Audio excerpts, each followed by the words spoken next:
So I can change the title of the YouTube thing here. So it'll be called October. Wait, I don't want to wait for her to start. Yeah, she's bringing first. I'm fine with waiting. Are we muted? Yeah, we are, so we should talk to people. Hello. Hi, Catherine and Vanessa. I see that you're online. We're waiting on China to start, just so you know. Yeah, she's one of them. She's on her way.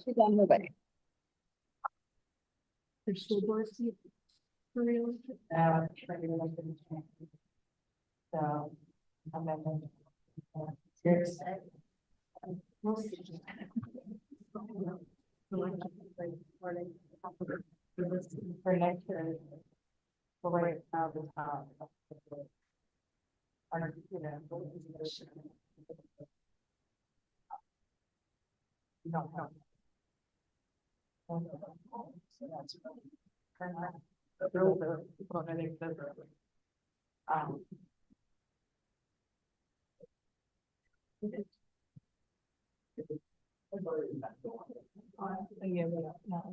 think it should be running. I think it should be running. Can we talk on the big screen? It's like, I hear an echo, so I'm just curious. Yeah, it's annoying. Then. I think it is this. This one is on, so that one is on up there? The problem is that iPads have this thing where they don't want you to accidentally turn it all the way down and then you can't hear it. So they leave it. So there's like a minimum volume. It's like really frustrating. So if we mute this. So is that recording? These are both recording and they're being broadcast like. So I can just leave this one. No. This is the one that's making the noise. So I can leave this. I know. See, so now it's just gonna be. We just want to have a cool wedding, so that's all. Well, we can still kind of hear it. Hear it. It's my mouth. Computer too? Yeah. Check. Oh, yeah. Yours doesn't go all the way down either? What is wrong with? Oh, listen, I can start with a list. So you can't turn the volume off on yourself. Oh, so it's okay. Yeah, that's why we didn't record it last time. That's why it was crazy. Yeah. It was driving everybody insane. Sorry. So it's okay, yeah. We just shouldn't go through my. Realize that's my bad picture. I've not noticed it. Check. Okay, should be good. Jeez, Yeah. yeah. Okay. All right, now we're good. I'll work on figuring it out. Oh, yeah. The agendas. Then I'll go first. Thank you. Goodness. All right.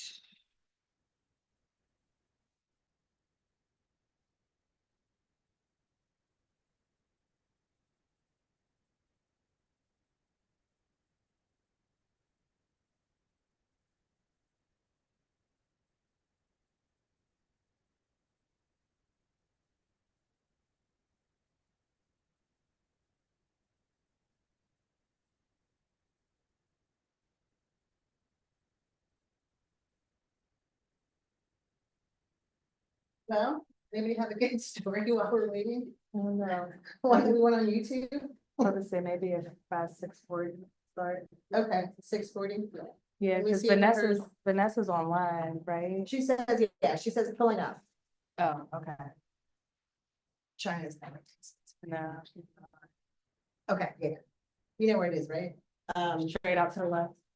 Or is that the left? Yeah. I'm facing the other way. I'm like. I always have to do this. I know it's my right hand, right? Because I write with it. Oh, see, I do the left. Yeah. Yeah. I pretend to shake hands. Because I forget my right hand. Sorry. Hey, China.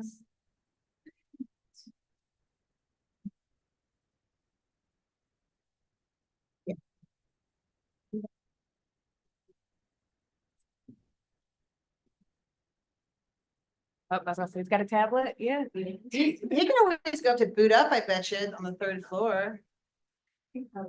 Okay.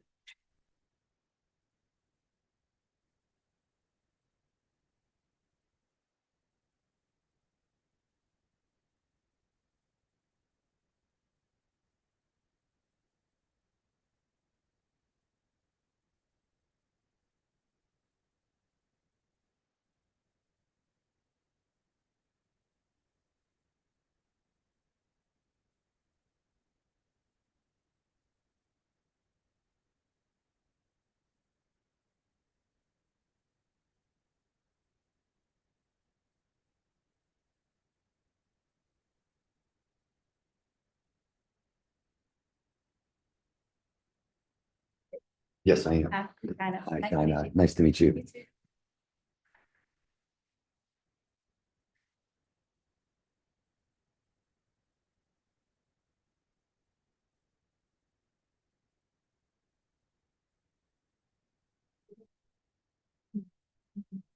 No, baby. We did that with that one. Yeah. Okay, no. They did, yeah, we were definitely having the echo issue, so. Yeah, we had the same issue as before. Well, we should write it down. We figured it out. We'll have to figure it out again. Well, then we need a job date. Yeah, he did, he addressed whatever the sound problem was with mine. You be. Okay, all right, so call to order, it's 6:40.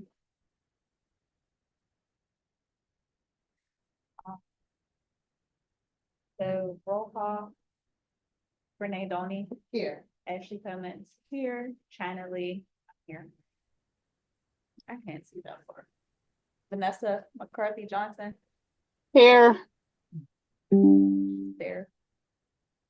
We can't hear you, I don't think, if you were talking. Natasha Washington. could you hear me? Yeah, it somehow I picked up. Can you hear me now? Yeah. Now we can hear you. Yeah, okay, okay. Okay. Natasha. Here. Yes, I can hear you. Catherine Wakefield. Here. Paula Hanlon. Is Paula here? Paul did text or email that he wasn't feeling well, Okay, all right. and he wasn't sure if he could make. Okay, that's it, right? Mhm. All right. We have a quorum. So we'll get started. Is there anybody here for public comment?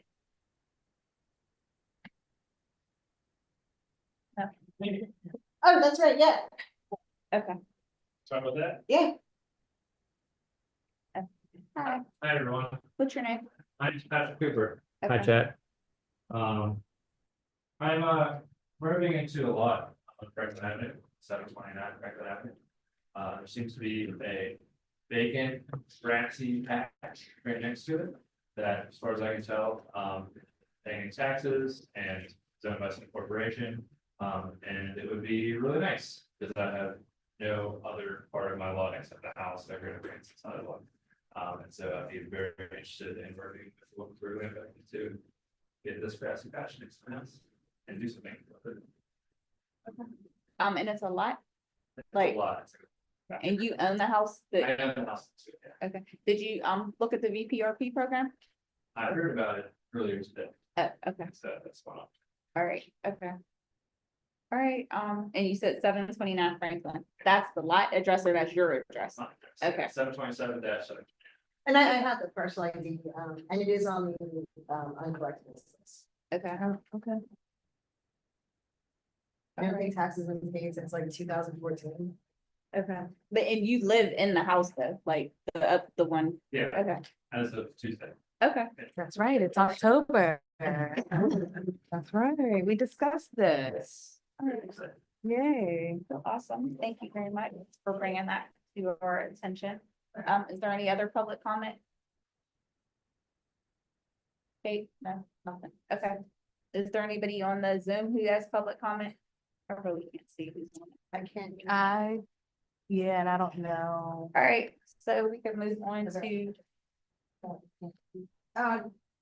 Tina. Okay, but they didn't say anything, so. yeah, all right. So let's move on to minutes from September. Everybody had a chance to review. Is there a motion to approve I'll move to approve it. a second? I'll second them. All in favor? Aye.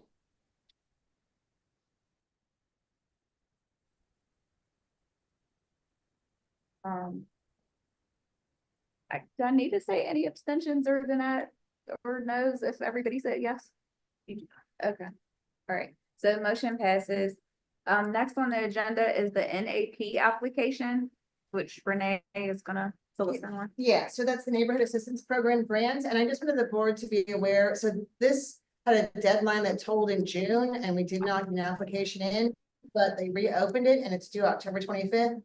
There is nothing in the application that says that we need like a resolution. But I just wanted the board to know that we'll be applying for an NAP SPP grant for about $50,000. And this is the funding that would cover the insurance for the houses that, and the insurance and the assessments for the houses we're about to acquire.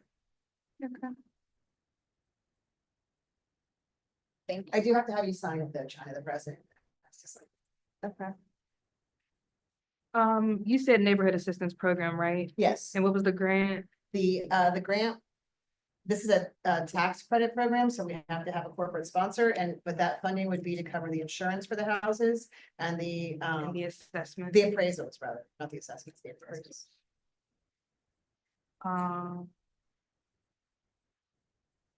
Okay. I thought you said the NAP application, but what was, it's the NAP SPP program. SPP. Okay, thank you. We don't have to vote on that. No, I just wanted Okay. you guys to be aware. Most grants, they do want the board's approval. This one doesn't require it, but I just still want to.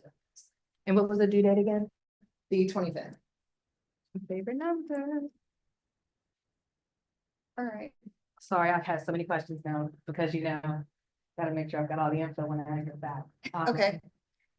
Is this something that you think you'll likely receive, or like is there any idea on like the chances of? I think because they opened it back up with double the funding, I think they're probably a pretty good shot. Okay.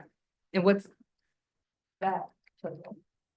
So for the state, I don't know, like it went from like 25 million to 50 million or Okay. something. So Okay. they doubled the amount available at the state. So I think that helps our chances. Do they match us with a corporate sponsor or do we have one? Like we have to get one? We have to go. Okay, so, but we can apply and then, No, got it, or we we have to need have, one. we need a corporate. do we have one? We've been talking with West Banco, and they're very interested because they're in a lot of trouble, frankly, and they need CRA credits, and they were pretty clear about that. And also Dollar Bank, who we're gonna be meeting with this week.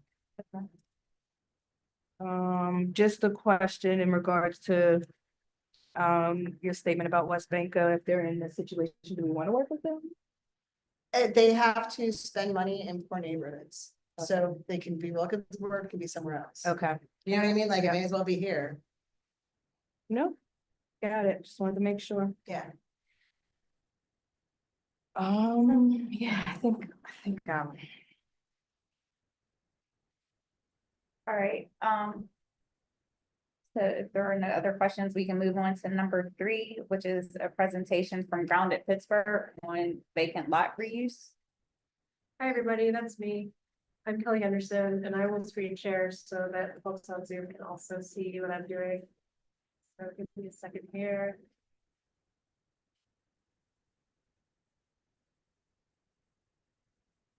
All right, I'm the executive director of Grounded Strategies. I have been for the past 6 months, so I'm kind of new to my role. I brought some business cards for the folks in the room for those that don't know me or want direct contact info. Please feel free to pass them around. So Grounded Strategies used to be called GTech. You might have heard of GTech if you haven't heard of Grounded before. We're a 17-year-old organization that originally grew out of a CMU student grad thesis. But we've at this point worked in 40 different communities over those 17 years, including in Wilkinsburg. And our mission, nope, the slides moved around, never mind. I just wanted to confirm with all of you, because this is a statistic that we got from the Tricog Land Bank. Do you know your vacancy rate? Is it 18.67%? That's what we got from the Tricog Land Bank. Does that sound about right? So we're working on a new strategic plan, and one of our key priorities is making sure to help communities that are hyper vacant, which is 20% land vacancy or high, 20% vacancy or higher, to get out of hyper vacancy, because at that point it's runaway vacancy problems that the market's not going to fix. So you're close to being at the hyper vacant rate. So we want to help keep you from getting pushed over into that point. So Grounded does community driven vacant lot reclamation. Our mission is to improve the social, economic, and environmental health of distressed and transitional communities by building capacity to reclaim vacant and underutilized land. And what that looks like and what that has looked like in Wilkinsburg right now, we pay a handful of residents, only 5 right now, to help steward vacant lots. And do vacant lot maintenance, and they usually identify the lots themselves that are in their neighborhood, on their block. To pick up litter, cut back the grass, remove invasives. We have a history of doing skill building workshops with the stewards in different neighborhoods, and just for context, we don't just work in Wilkinsburg right now, we're funded to work also in the Hill, Larimer, Homewood, Braddock, North Braddock, and East Pittsburgh. And so, but our numbers are down, and we've had a lot of staff transitions lately, so just from looking at our data and not from anyone on staff that was involved in the program last year, we had at least 26 residents that we were in contact with, and I think maybe about 13 that were active. So the program's a bit smaller this year than it was in previous years. But just so you know what our current involvement in your community is and what it has looked like in the recent past, in the more distant past. We have a history of doing a program called Green Places and Youth Reclaim. So we have a history of working with Wilkinsburg Youth Project to have youth voice in green space redesign, and then doing site implementation to install play spaces. So Grounded has a history of doing more kind of like temporary site transformations, so that in the future it might be that site is going to become housing or something else, but it's just trying to activate it, make it beautiful, make it useful.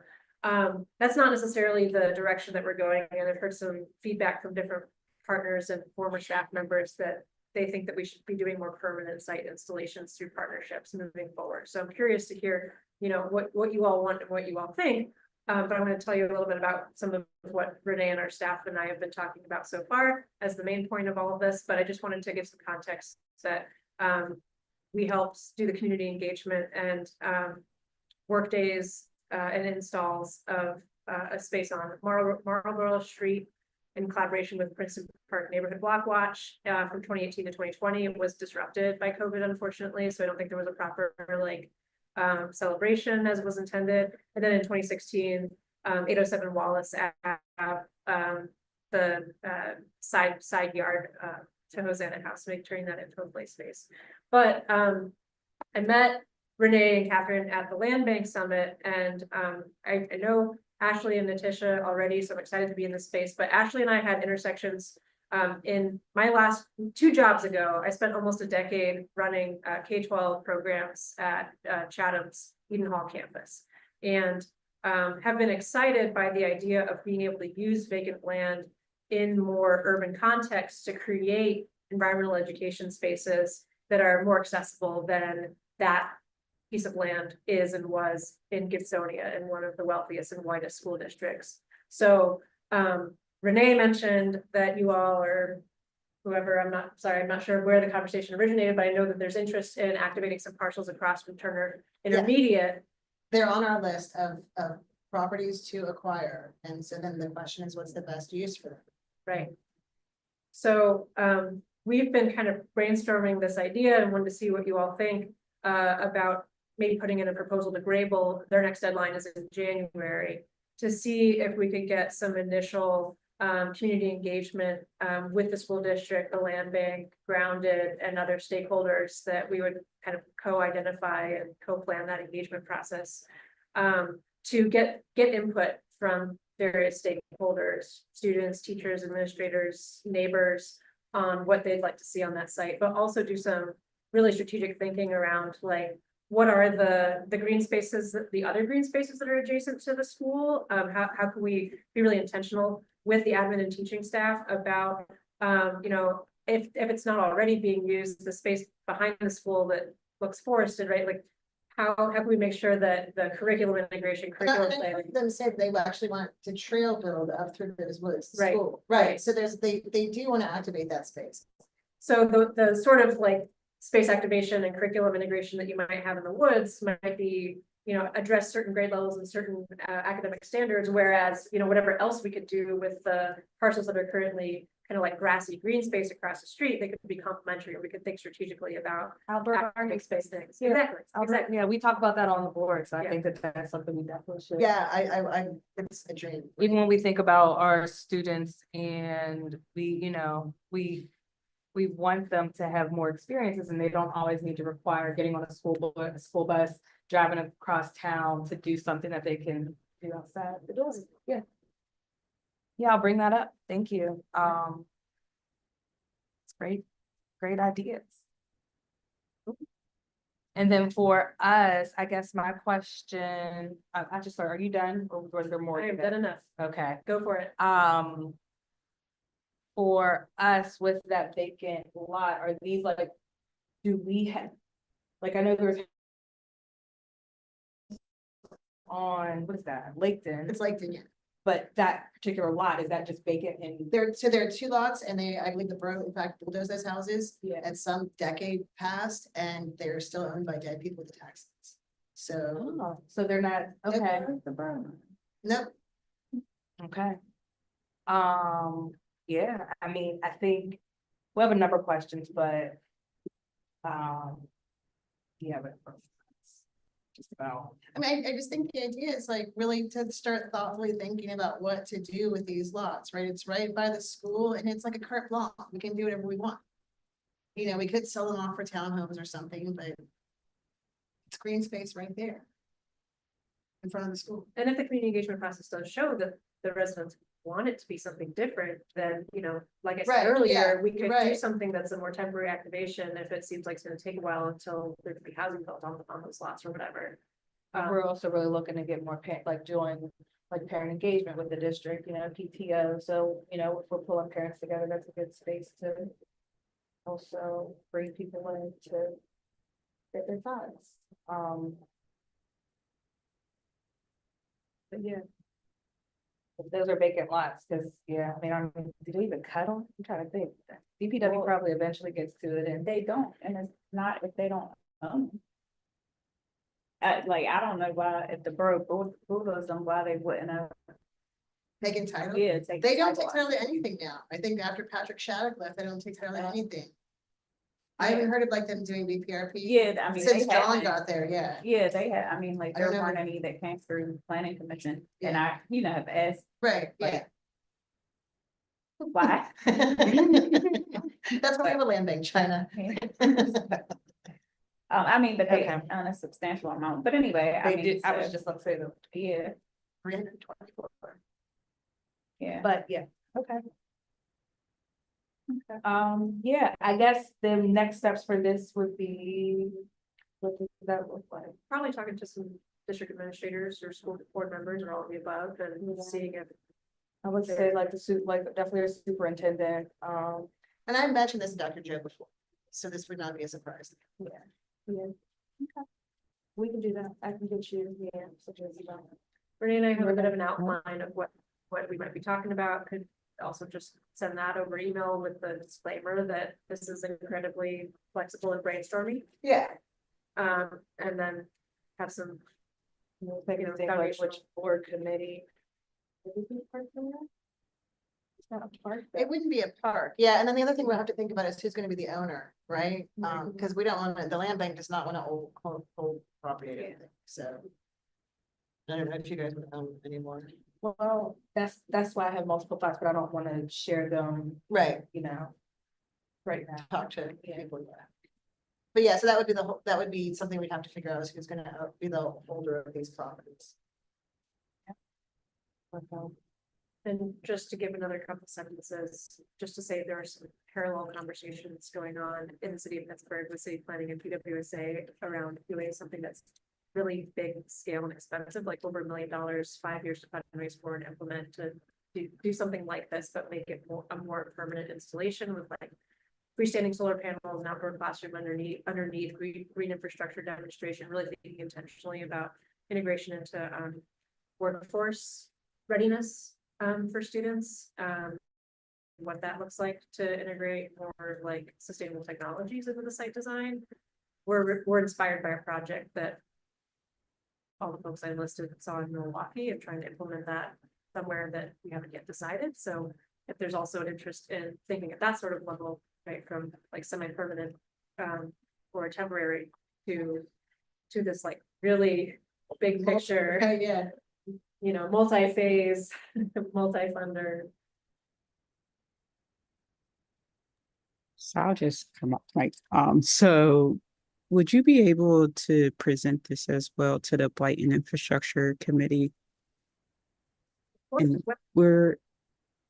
we meet on the first Mondays of the month. So I can get you a date for that because I think they would be interested as well. We just had a meeting with Land Force and there was a lot of interest of cleaning up a lot of these vacant lots. So I would greatly appreciate that. Fisher, just tell me what time and I'll be there and where. Will do. Thank you. Yeah.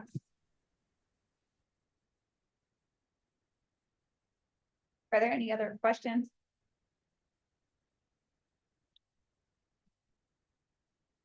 Thanks, everybody. Thank you, thank you. I'll give you a call too. All right, so next on the agenda is a presentation from Jason Tagano from Level Communities. Hi, everyone. Hi, Jason. I've been here sort of before I presented to the board. I don't know if this group needs a little bit of a refresher on Level. I actually wasn't on the board yet when you were here. And I don't remember if Mandy was there when you presented. Okay. I'll start from sort of my very So beginning. Petition wasn't there probably, so yeah. All right, I'll start from my sort of beginning. So Level exists to sort of help solve the affordable housing crisis. We do that through what we call equitable home ownership. And so to make it sort of neat and clean for everybody, it doesn't matter where you go in the country. When a governor or a mayor stands up and says, we just built 100 units of affordable housing, typically they mean single site, multifamily, income restricted rental property. And that tends to be concentrated, and it tends to also keep individuals who receive that housing poor, because you have to be income restricted in order to qualify for the housing. So what Level does basically is we have to be invited into the community before we start acquiring real estate in the community. But we would work with communities to acquire real estate tax delinquent. We're also looking at, in theory, we could be doing for sale by owners or for sale properties as well if the community would want us to. We would do vacant land, so we do new construction and rehab. But basically we partner with community groups to do this at scale. Our minimum entry project is usually about a 10-unit project. Our goal would be to ramp up with communities and get to about 25 to 40 units a year. Simultaneously, we'd be working with the community groups to identify existing community residents that currently rent, because that's who we want to sell to. We're very much interested in identifying the folks that already live here and take them from rental opportunities to home ownership. In real time, we play, depending on the funding source, somewhere between 60 and 120% AMI. And I can certainly answer any more questions that anybody has, but that's sort of it in a nutshell. But we'd really work with the community to help us identify and prioritize streets and places in the community that you would work to, want to see acquired. Ultimately, Level would be responsible for making that acquisition, choosing that real estate.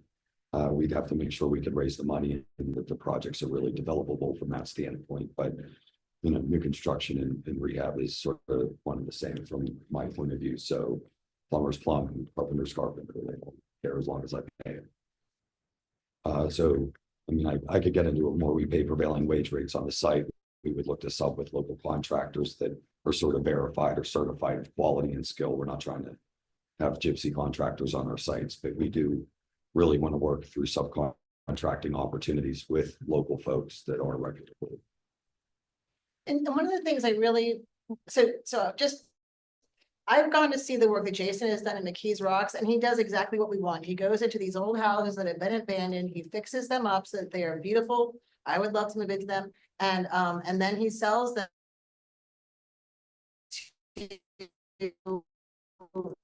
because he's federal rep oil. So he really understands the funding picture. So he can figure out how to get the funding so that what he's able to do is rehab these houses, convey them to homeowners at an affordable price, like about 140, right? So it varies community to community, because we're really trying to, what we say is we're trying to write the money to the buyer, not the buyer to the money.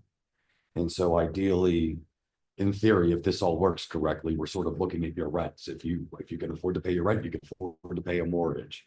And so in if we really run the numbers and a true number is you can afford $1,000 in a mortgage, then your mortgage is 1,000. If you can afford 1,200, yours is 1,200. If you're 850 and we really make that a true affordability number based on what's, we're honing in on the somewhere between 25 and 33% of your total income should be spent on housing. So as long as we keep you in that sort of range. So when we say 140, we'd be looking at a particular buyer. In real time, I mean, I could tell you this for real. We sold the first house at McKees Rock for 108. Because that's what the buyer could afford. So I spent $350 on it, hard, soft, all in, prevailing wage, and I sold it for 108 because that was their number. We anticipate we'll probably sell these in a range of about 100 to 140 in McKees Rocks. That might look different in other communities. And it just sort of, we got to get in there and see what's real in the community. So you're in the range. Is that a reno or a build? The ones that we're doing in McKees Rocks right now, we're doing 10 that are gut rehabs. Okay, But candidly, as I really get into this, the new construction numbers really not that far different as we start to get into like the gut rehab price. okay. Have you done new builds yet? Not through level. Okay, We have okay. a phase 2 that we're looking at in McKees Rocks that started to be advanced with like the county as our partner. So we're working through vacant property recovery with them over there. So we are looking, it'll probably be a 12 to 15 unit new construction as part of a phase 2 with McKees Rocks. We're looking at 25 units on a phase 2. And I think we're trying to do about 10 or 12 that would be the gut rehab. And then we do another 10 or 15 that would be new construction. When you say units, do you mean houses or? Okay, okay. I mean, candidly, again, like part of this would be the response to the community and sort of density. If I was in the Hill District, they might want condos as opposed to single family homes. Yeah. Again, look, I don't care. You tell me what you want as a community, we'll build you what you want. There's so many thoughts right now that there's too many things that are being discussed right now that I want to have conversations with. Thank God you're on the board. To be all you got, I've done this for 20 years. Do you do schools? I Have you done one yet? we have, so in a different life with a different hat, I Okay, have done multiple. I've just seen some cool schools. That's Schools are hyper challenging and They especially are. for home ownership, They are. but I have a school plan we can talk about on the side. Do you know of a school that needs? I mean, One, a school or multiple schools? How many do you got? it's just the conversation. I mean, how long has Level been in? So Level as a legal entity has existed for 3.5 years. Okay, so it's still fairly new. This but- is somewhat new, but I've been doing this for 20 years. I used to be on the board and I was the former board president of Rebuilding Together Pittsburgh. I'm the immediate past president of NeighborWorks Western Pennsylvania. In addition to Congressman Doyle's office, I was the public and legislative affairs manager of the Urban Redevelopment Authority for 7 years. Right? So like at the housing, residential housing has been my life. And when I really looked at the entire ecosystem, there was a fundamental piece that no one could seem to crack the nut on. And that's where I just sort of one day said, damn the torpedoes, we're going to create Level and we're just going to go do this at scale. Because candidly, one of my big concerns is a place like Wilkinsburg. Man, if Walnut Capital's not here yet, they're coming. And when Walnut and Conservatorships filed in when this? Walnut drops their project on this community, It's over. dude, forget everything else. It's over. So we got to get the scale because, Well, they're gonna be dropping it in Homewood, Oh, they're gonna be well, dropping it. yeah. Natasha has her hand raised. Natasha, just hop in, girl. yeah, just jump in. I'm sorry. I don't know. I don't like speaking over people. It's fine. I can remember, but yeah, I was just I'm interested in the part of like targeting the renters and how that works for you all when it comes to like different property managing buildings, because I do know that there are a lot of property managers that have residents that want to transfer into home ownership. And I'm wondering like how you all go about that and like what all of this process do you go through with people? Like, is it truly beginning to end, or is there like a spot where you'll need like support or connections to others? Well, yes to both. And as far as we're concerned, we go past the end. So what I would first start out with is anybody anywhere can go to the website levelcommunities.org, hit the get started button. You'll fill out a small questionnaire. We ask you some, I don't want to say super personal questions, but we have to get real. So we're asking about credit scores and your income and your debt and things like that, because we really have to understand each buyer is going to come to us with their own story and their own history. And in order for us to move you on what we call the level path to home ownership, we've got to understand where you're starting. So if you take this snapshot questionnaire, you fill it out. This is all confidential. We have all the right security as far as how our data is stored and all of those things. And please, I'm not the data guy, so somebody told me it's secure and I know that, but I don't know how or where. But we start to move you on this level path. We'll assign you to a level guide, and that guide will help the buyer walk this path. Now, there are certain things that we have existing partners and folks that do already, and folks in the room probably know some of these groups. But so one of the things folks will have to do is go out and get a first-time home buyer education certificate. Level does not provide the certificate. There are folks like NeighborWorks, Waves, Urban League, Mon Valley Initiative, all do this certificate. Go get the certificate, come back. That's going to be one of the things you got to do. But ultimately, Level sells you the house, the buyer. So we sit across from the table, I sign the documents, somebody else, the buyer, signs the documents, and I hand you the keys.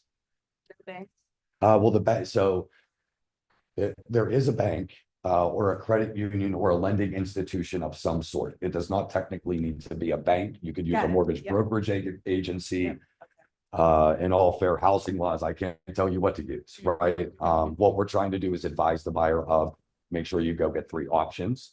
If you'd like us to go with you, we would be willing to go with you and just listen. We can't, tell the bank what to do or what not to do. And man, when it really comes down to it, every bank's got different criteria and they're not going to tell us. And so we do impose different things. If you're a member of a credit union, go talk to your credit union. Absolutely go talk to your credit union. That's a better place to go than most banks. But, go talk to your bank. If you have a bank with a checking account, yeah, go talk to them too.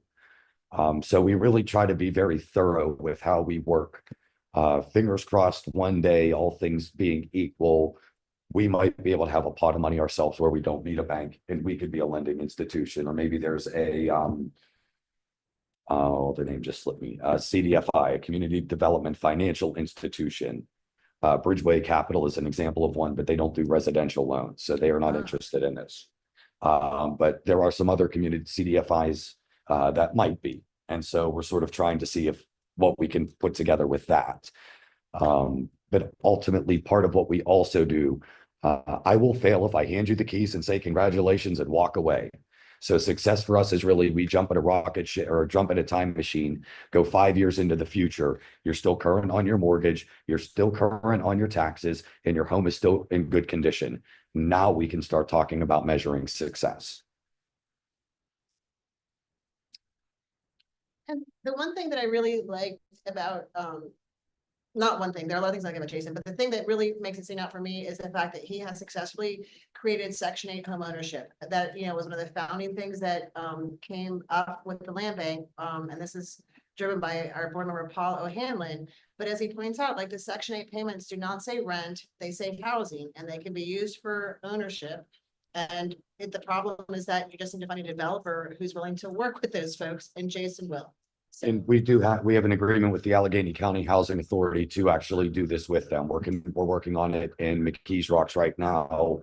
We're trying to identify current Section 8 voucher holders, or folks that technically McKees Rocks has a place called Hayes Manor. It's former public housing. It's been demolished. They're only bringing back 2/3 of the units. So the replacement of those folks also get vouchers. So we could take a couple of different vouchers. What's really exciting, if it's a working voucher, HUD will underwrite you for 15 years.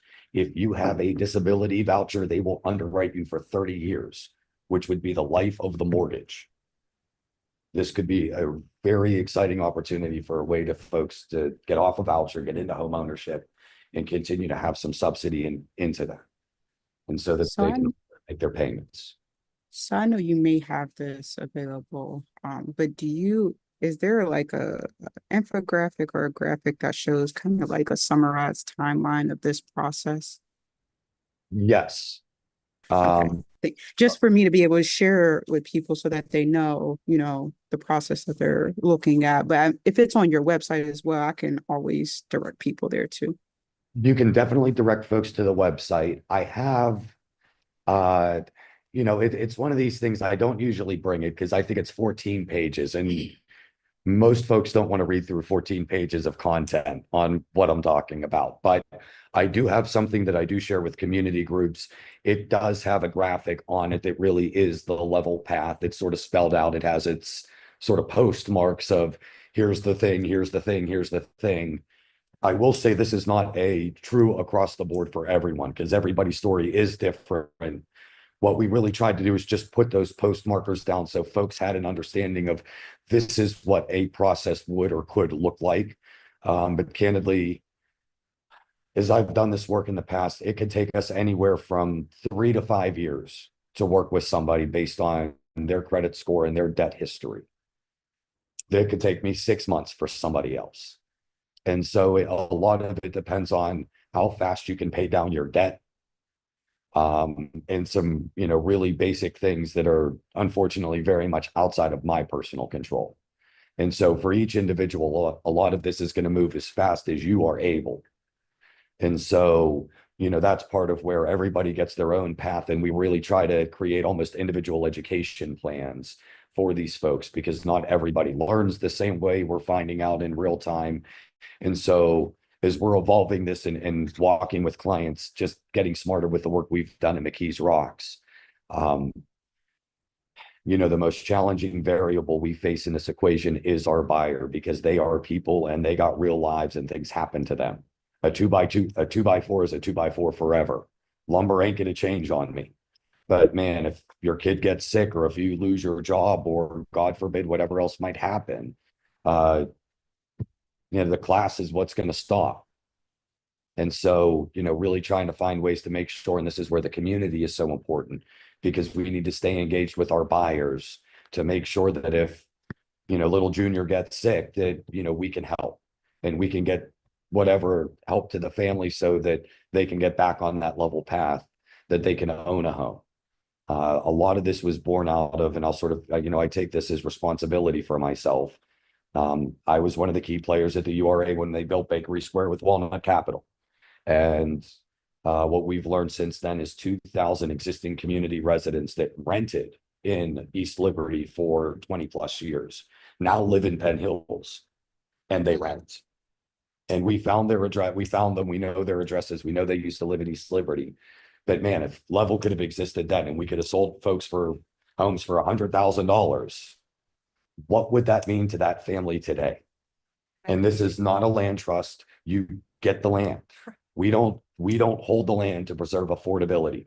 We are not here. Affordability comes through the 30-year fixed mortgage. That's how we bring affordability. Because what you pay in month 1, year 1 will be what you pay in year 29, month 11, because you got a 30-year fixed mortgage. That's how we preserve affordability. What we care about is creating equity for families. That's why it's technically the name is Level Equity Building. We build equity. And we do that through home ownership and asset building with the house. So do you have, I guess, like people come to you, like say somebody went through like, did we say Dollar Bank doesn't have the program anymore? Or They do. Okay. Yeah. So say somebody goes through like the Dollar Bank Yes. program and they're a ready buyer. So Yes. they have a certificate, a homeowner certificate. They got, if in theory, so this sort of becomes, I got to be careful because the community, for our point of view, the community defines who the community is. It's not for Level to say. So for McKees Rocks, they're really focused on existing community residents. They don't want us to find folks from outside of McKees Rocks and bring them in. You know, if in theory, though, somebody went to Dollar Bank, got the certificate and had a pre-approval letter for $140,000 and they showed up on my doorstep, like, Jay, I'm ready to go. I got the bank letter and I got the certificate. In theory, if the community's like, yeah, they check the community box, I would sell them the home. They're on the list and they're on the list tomorrow. I don't need to wait. It's not my determination. Now, if I got a house and you qualified for the house and we've matched you to 123 Elm Street, then that's your house. No one's coming in front of you to take your house from you because we got an option agreement or some kind of structure in place that'll tie you to that house. But in reality, right now, I've got 9 houses in McKees Rocks. We're about to break ground on probably end of October, early November, based on when the county gives us official notice to proceed, because I'm waiting on the county to give me notice to proceed. Right now, none of those houses are sold. Right now, I've got 4 people that have pre-approval letters, but we haven't gotten to the option yet. And so once we start getting to that, but in theory, if someone shows up as buyer number 5, good, you're buying the 5th house.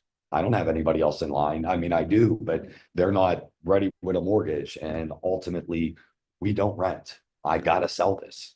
Every home I get, I have to sell.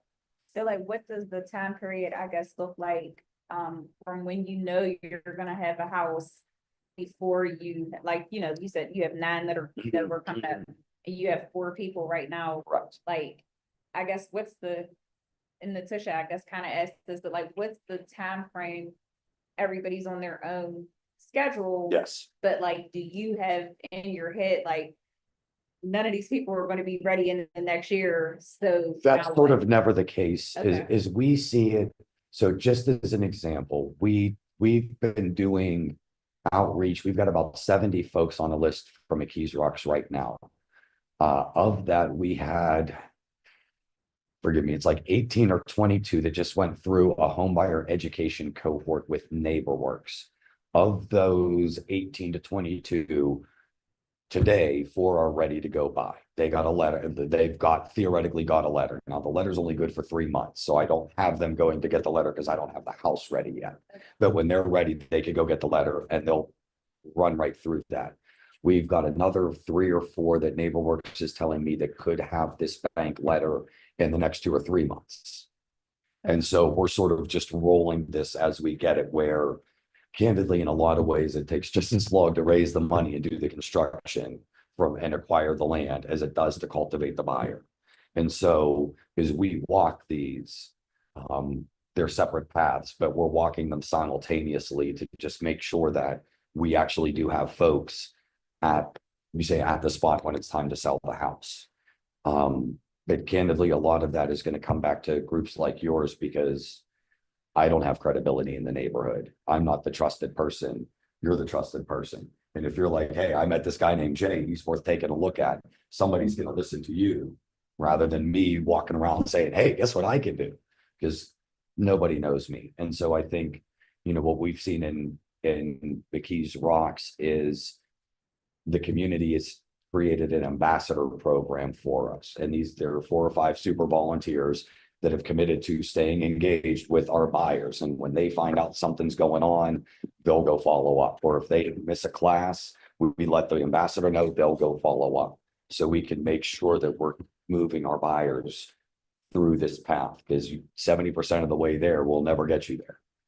And so we really have to be truly committed to, and again, it's not just sitting down at the table, signing the papers and me handing you keys, because I'm setting you up for failure. We got to stay with you post-purchase to make sure your home's in good condition.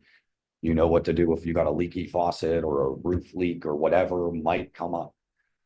These things happen. One more, sorry. No, all of them. I love it. Okay, so like, for instance, like a pre-approval letter, somebody gets a pre-approval for 140, but that's not really representative of like what a house in Wilkinsburg would cost. Yes. But they're allowed to get that amount. And like you said, it's what Yes. somebody can afford. Correct. So how are you then, I guess, like. I raised the grant dollars. I raised the grant dollars and write it off. Okay, I mean, but do they need, if that's what their pre-approval says, because I mean, sometimes those are not true. It tells you can Yeah, afford something. well, it's but you not, cannot. so when I say a pre-approval, it's not the pre-approval that you're getting from a real estate agent no, the bank is actually From the under, bank. yeah, the Yeah, bank the is really underwriting you. Well, I mean, as we walk because you're not wrong from a pre-approval on that side, as we walk to closing, we would get tighter on that number. But the bank's not going to say 140 and the true number is 200 or the true Right, number is 100. No, And what I'm so, saying is that sometimes, and I personally Yeah. experienced this, where a bank has said, I'm approved for an amount that is not really realistic for me to pay. So I'm saying. Like, oh, if yeah, you yeah, get, yeah. like Oh, a and we don't higher listen. amount- Yes. And we don't listen to the bank just on that. We're really looking at that. We're looking at your total income personally with you to say you got to be between 25 and 30% of your total income goes to housing. And it really, the closer you are to 25%, the better that is for anybody, just as just a good pro tip of You know, because to your point, like, we've heard it from different banks, they'll go up to 40%. Right, they'll land up to 40% of your income. Yeah. That's not truly sustainable, and if the bank came back at that number, we wouldn't make the sale at Okay. that, because that's not something that you can afford, and that's why we look at your debt to income on the front end, us, Mhm. because no, banks do all kind of, Yeah. and I've seen some things that banks would, they'd go to court and maybe lose their charter over some of the things I've seen. More questions? I love questions.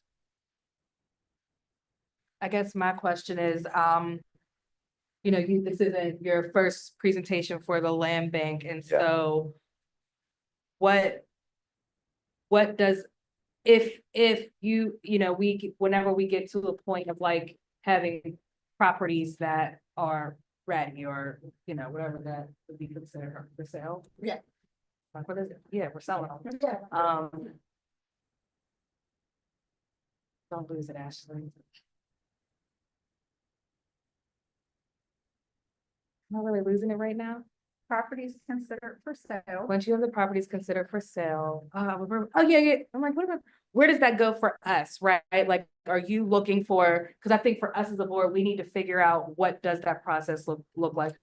Who is it open to? And so with level that, you all seeing there's something that we have and it needs a lot of work to it.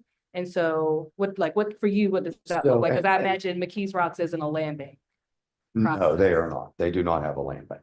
I think, I'll say from Level's point of view, an ideal partnership would look something like, so I've also seen the properties on LinkedIn that are sort of by the school. So ideally, that would be an ideal partnership. We are not here to do one or two.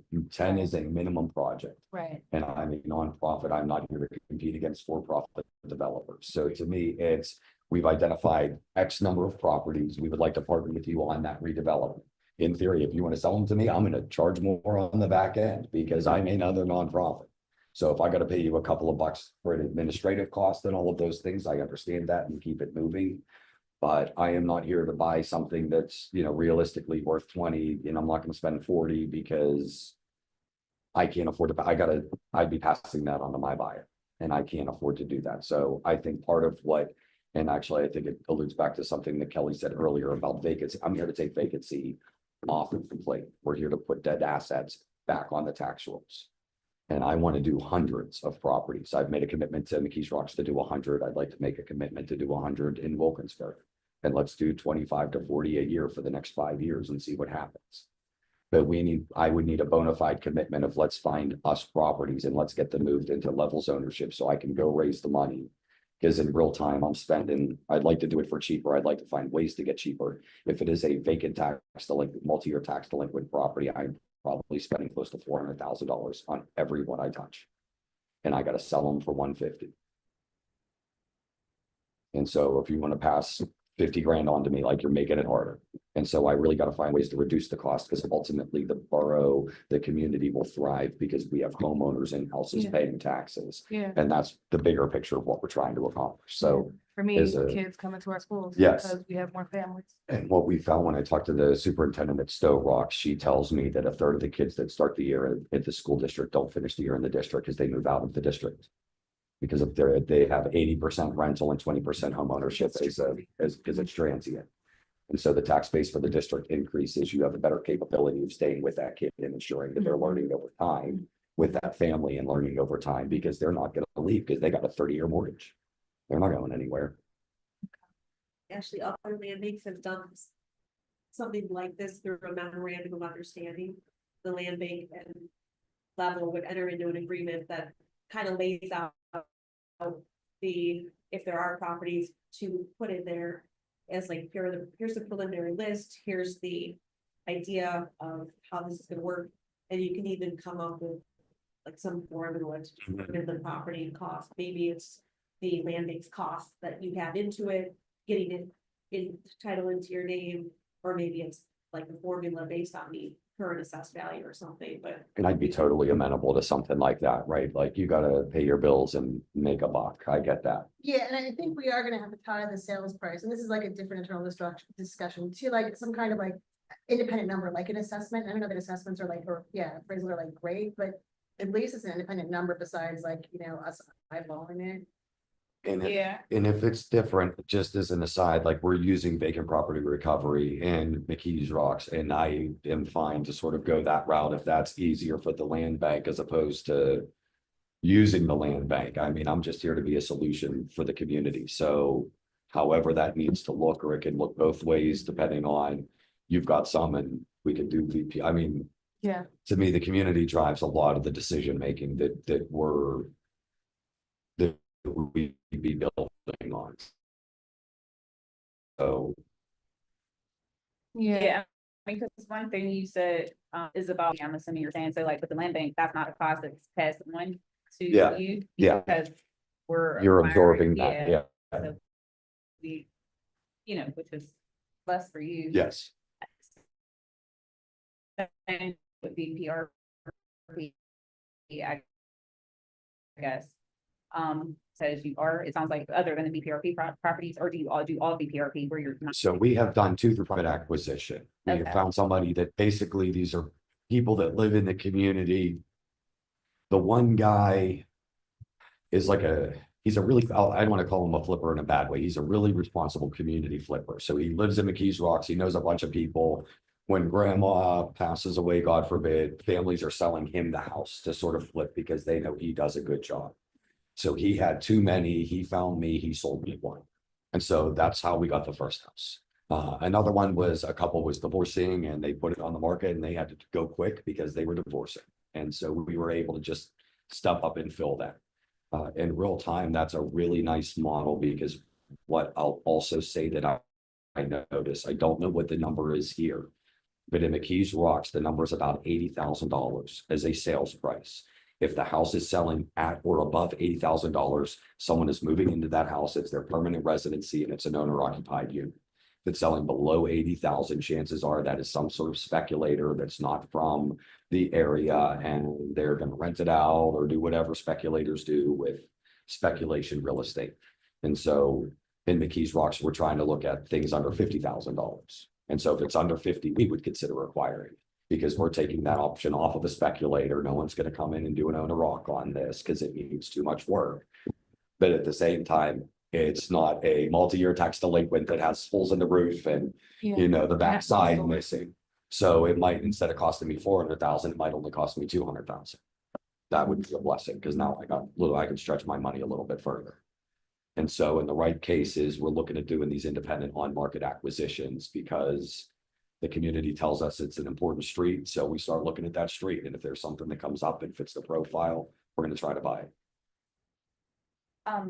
My other thing, because I heard you say, you know, like you want a commitment from, you would want a commitment from us, and like, I don't know if that means like a number of houses per year that you're saying, but we are planning to work with other developers as well. So like, you know, That's fine. just Yeah. it's not Yeah. exclusive. No, it's not exclusive. I think that the MOU would have been like Yeah. the type of That was, just, that was a thought. and that preferred sense of, if we're going to do this, I am trying to do it at scale. I'd want to get 10 to 25 to really 40. I mean, we think we could do 40 units a year in the community. But I would need that partnership from you, because Yeah. if we're doing, Think about water roads. you know, part of the problem that we came into there, that I saw it from being at the URA so many times, because this is just the nature of the beast, whether it's Hazelwood Initiative or Operation Better Block or any community group, they're not able to figure out how to do the work at scale. And so they're doing this already, but they're doing 5 a year or 6 a year, and that's their capacity, which is wonderful until Walnut comes along and drops 200. Then 5 or 6 a year doesn't mean anything anymore. So we really have to get to, how do we get to 40 in a year yesterday?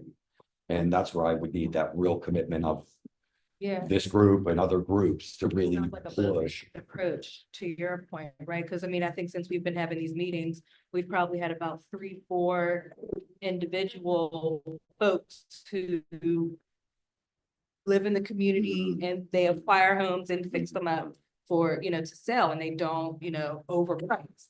Yeah. So I Yeah. think that, yeah, I think that just pushes us even more to do that thing. Get more properties, but also do that thing on what did this process look like? Cause everyone's number one question is, how do I get a house? So that is a process that we have to.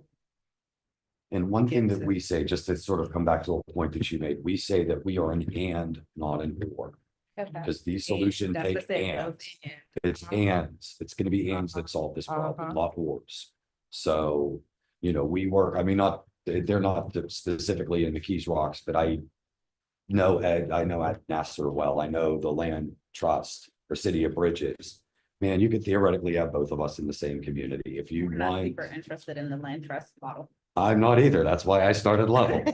I'm not at all, but that's okay. Some people are, and for places that it's important, then, you know, good for you and go do that stuff. Buy in for that. For Yeah, they came. nobody to get. But those are sort of things like I can recognize it's an and, sure, if that's what the community wants, it's an and. In a place like Lawrenceville, it makes more sense. I get it.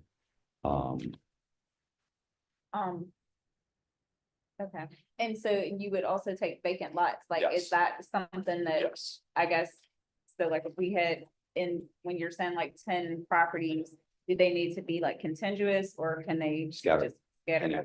Okay. What we're really, so ultimately, what we would really want to do, if we're getting deep on this, is one of the first things we do is we come in and we asset map the community with the community. We would want to start to prioritize streets and locations in the community that the community deems as important, because we're trying to do some of this in density. Ideally, so just as an example, we're doing 5 houses on one street in McKees Rocks. And all the houses are, 4 of the 5 are on the same block, the other one is on the next block.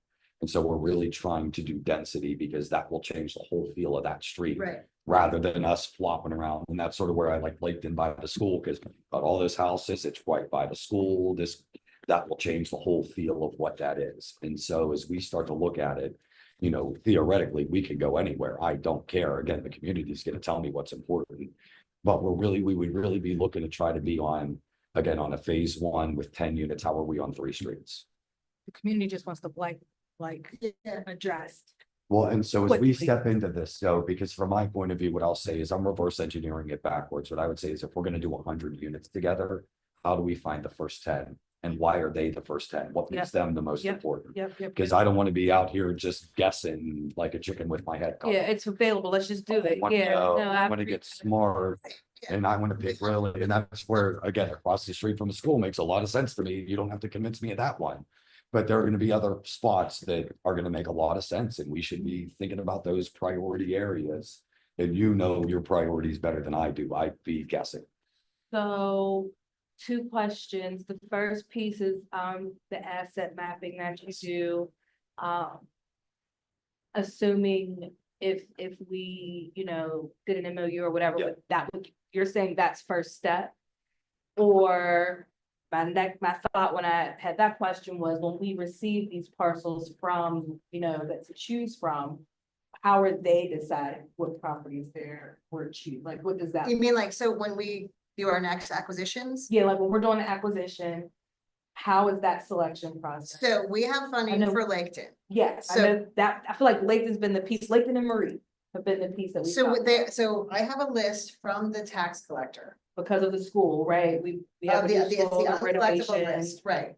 And so on this list, this is the uncollectible list. We can take anything that is quote in the Turner that we can justify to fair, that it doesn't have to necessarily be on LinkedIn, it needs to be in the Turner corridor. And so I can have a sorted by street. Is that specifically because of the money being used for that?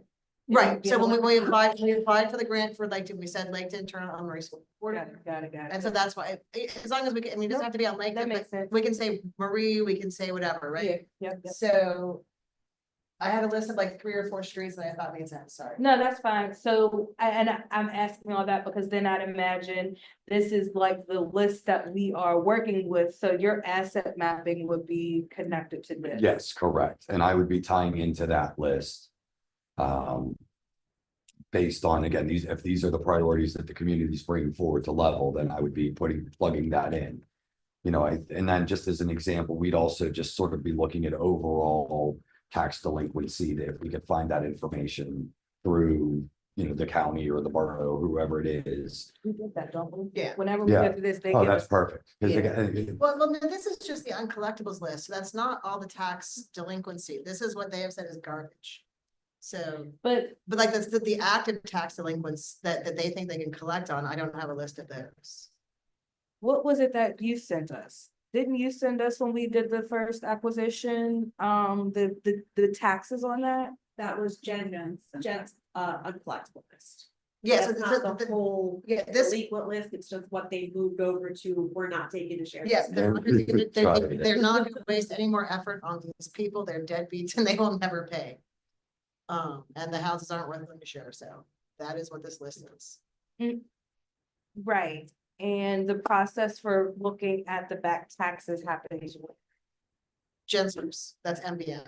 So So this, we can ask for. yeah, oh, yeah, yeah. That's what I, Yeah, that's what sorry, I so mean. yes, so sorry, yeah, the tax collector has that data, I don't. For like what else is tax delinquent that's not on this list, I don't have that. Why is that relevant? I mean, like, why were you asking that?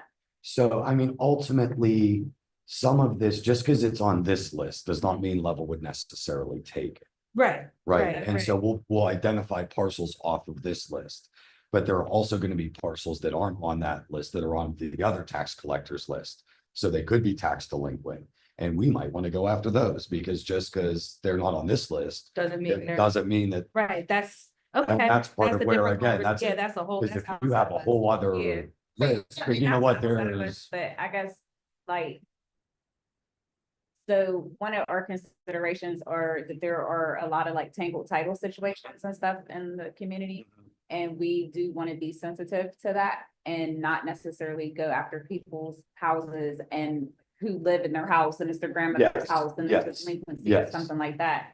And And I we could guess- slice those out, yeah, I mean, Right, you know what I mean? yes, Cause like you can yes. do that, yes. but I don't think that that's something that we will. Well, and I, no, we wouldn't even want to, no, Like, we wouldn't even want to do, if it's a tangled Okay. title where we knew that there was somebody living in that house.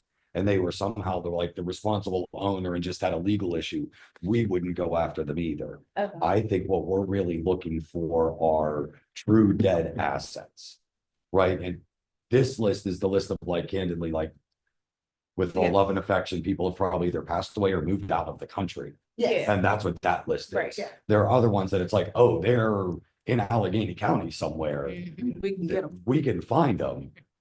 They're just not on that, and that might be where, okay, that dude lives in Sewickley, or that person lives in Sewickley, and this house is vacant, and it is multi-year tax delinquent, and we could go get it. And oh, by again, the that's way, you going, and that's it's not on- us doing that. Well, right, Because we could go, cannot do right, that, no, because I and don't we, think that the and we borough in and the theory, school District actually doesn't want us doing that. right, and that's part of our agreement with the borough and the school Yep. district. Anything Yeah. the tax collector thinks they can get money on, Yep. we don't well, and we touch. would have these conversations as Yeah. we dive into this, because Yeah. again, we're not gonna acquire property that the community does not want us to acquire. And that's part of where, but as I'm looking at it, I'm looking at the street and saying, I want to acquire everything I can on that street. I can show you like a In pocket that, bond in here that sense. that's not tax delinquent, and there's a house on Lake and that's not tax delinquent, and they look like garbage. And they make me mad every time I walk by them, but the person pays the taxes, and if somebody wanted to go after them because they're for conservatorship, I would totally support it, because they make me mad. These people own property. I mean, it could be that, or it could be, we could just go to them and make an offer. As the land bank, I mean. No. I'm just saying I can think of two owners Yeah. I'm mad at, that I would tell you to go after. But these, But that's another conversation. Yeah. and these could also be like, we're acquiring off of like landlords in McKees Rocks where, they've got 8 properties and they want to get rid of 2 or 3. Good, we'll buy them. But so there's a number of different ways we can get to acquisition. I think it's mostly, we want to be consistent with what the community has identified as their process. We definitely don't want to like kick people out of their houses type thing. Like these have to be really, in our mind, vacant in some way, right? Yeah. Vacant because it's for sale because the owner moved out and they listed it with Howard Hanna and it's vacant. Or it's vacant because someone just abandoned it for one reason or another. Okay, and I know, also I feel like we're way over. This is Yeah. a long meeting, sorry. Sorry, I don't everyone. like long meetings. This was not You intentional. can blame me, that's my fault. I am gonna blame you. Please do, But, please do. um, I have a lot of questions, but we can do this later. I just, I yeah. just lost it. Oh, I was gonna say, I did that. Lathan, so we have also talked to another developer, and I remember Renee had talked to you, and I was talking to another developer about the Lathan area who identified some properties, and I think at the time you had said whatever, would give you, you were fine with. So like, that still is something, like Yeah. that we don't have any formal rules in place yet Yeah, about doing that anyway, but I don't, want the impression to be that like you're promised. oh, no, This whole not Lakeland at list all, that we're working not on. at all, nothing, Okay. nope. But I think this is the goal I wanted this group to hear, like, this is the goal that we'd really like to, like, to make sense to start, but we'd like to do 100 or 200 or 300 or as many as we can We do. have them. Yeah, But we're not eventually. Yeah, I appreciate the information. You don't have a card on you, do you? not a card, I got the QR code. Okay, yeah. All right, did anybody on Zoom have any other questions? Okay, hearing none. So let's move on to number 5. Hopefully that's quick. I'll be quick. Okay. So Yeah. we still have to have a big public event thing, and I had it scheduled for November 7th. And then it was pointed out to me that was 2 days after the election and that nobody was probably gonna care about anything. So we pushed it back a week. So it's November 14th, and we're gonna be now partnering with Rihanna and Cure Violence East. So it actually, I think, is gonna be a much bigger event. Ashley, I'm just gonna ask when we get a flyer, because it's gonna be targeting Wilkinsburg residents who want to become homeowners. Could we send that home with kids? I can ask. Because I think that would be great, right? If the idea is that What's the date? November 14th, It's on the paper. Yeah. 6 to 8. Um, And we'll get a flyer together sometime this week. And cause I yeah, mean, because I'm assuming that targeting families in the school system who are renters is like exactly what the school district would want, right? Yeah, so I think that that's who we want to try to reach. so what is the event? What's the theme? Like, what's it, yeah, what's the event? Is it- So it's going to be, I think Brianna will do a quick introduction of Cure Violence. I'll talk about what a land bank is. We were gonna have really good local foods around, so it's essentially a meet and greet. We'll have tabling there, so I'm hoping that we'll get some banks there. I'm hoping Dollar Bank and Huntington Bank will be there. I think NeighborWorks will be there. I'll reach out to Catapult. I don't remember who else, yeah, so. But we kind of, I hate to say like, we have to do it because they gave us money, but we have to do it because they gave us money and we have to close this grant out, so. It should be fun. The food was good last time anyway, so there you go. All right.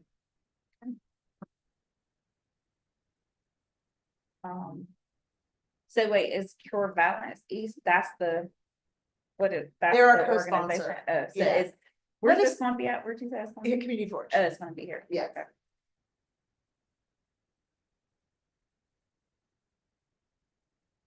Okay. Is it possible, it's November when again? November? It's a Thursday, November 14th. All right, I can't remember when the deadline for the sun was. I sent that to you guys. Well, the Jeez. sun deadline is always. We've it's got probably- time. I think it's We've got tomorrow- time. It's tomorrow, I think. Okay, great suggestion, Vanessa. We can get it out to Lynn, if we can get it to Lynn ASAP, and even if we don't miss, if we miss the print deadline, she can get it digitally. Yeah, so she probably won't print a flyer anyway, because we've asked her at the Shade Tree Committee, she just likes to do a blurb, but not the actual flyer, so I could just send her Just that send it to info. info so that Yeah. it can even be in their flyer or not, yep. Yep, Yep. she's not I gonna don't put the think you- flyer anyway, so just give her, send her the info and she'll put it in there. Yeah, I mean, if you buy an ad, like Right. type page, they'll put stuff in there, but you can, yeah, just send, they should just. Okay, Quiet's kept, I'm a board member, so I can send it to her. Look, there you go. there you go. And the other thing So is, we just could pay give me for- all the details and I'll send her a message tomorrow. Okay, do you want to pay for advertising? I mean, we probably should at some point start putting an ad in there. Because we are community, and it just helps the community in the long run. So we may want to think about that eventually. Yeah, I don't remember what their ad rates are, but yeah, okay. All right, that's a good idea, actually. I think so. Good idea, Vanessa. Yep, and like perfect timing. Yeah. Okay, so is there an update for public outreach and communications, speaking of ads in the sun? So social media strategy update, I was hoping that Angel from Community Forge would be here to give the update, but it's a holiday. So it did not work. So but we do have a social media strategy, so there you go. Okay, There is one, we're working on it. all right. And so for a summer intern, so Vanessa, I emailed Chatham today about a summer intern and CMU PSIP intern. We did have one 2 years ago. She was not good because she lied about her skill set, I'll be honest. She told me she could do something she could not do. And that meant that she didn't do anything. So, but we'll do better this year. So Was this the intern? yeah, she told me she could do GIS and she could. They were trying, they probably were. She did. She did. University is a thing, so. But anyway, so but we'll do better this time. So, and that's all Have I- we ever thought about, because I was just talking with Yeah. someone about, and it's probably too late, but something to look at next year. What's it called? Public allies, like one of those, like. I've never kind of looked into that. volunteers. Isn't it public? You can also check out Local Government Academy because they have municipal specifically for municipalities, but because we're kind of a Yeah, semi official kind of organization, we may be able to qualify for an intern. okay, I say we reach out to those, we'll show, have those if we can get those. right. All right, so if there's nothing else, motion to adjourn, Second, or a motion? Ashley, thank you. I second. All right, thank you. All right, that's it. Have a good night, everybody. Thank you. Bye, Good night, everyone. Thank you.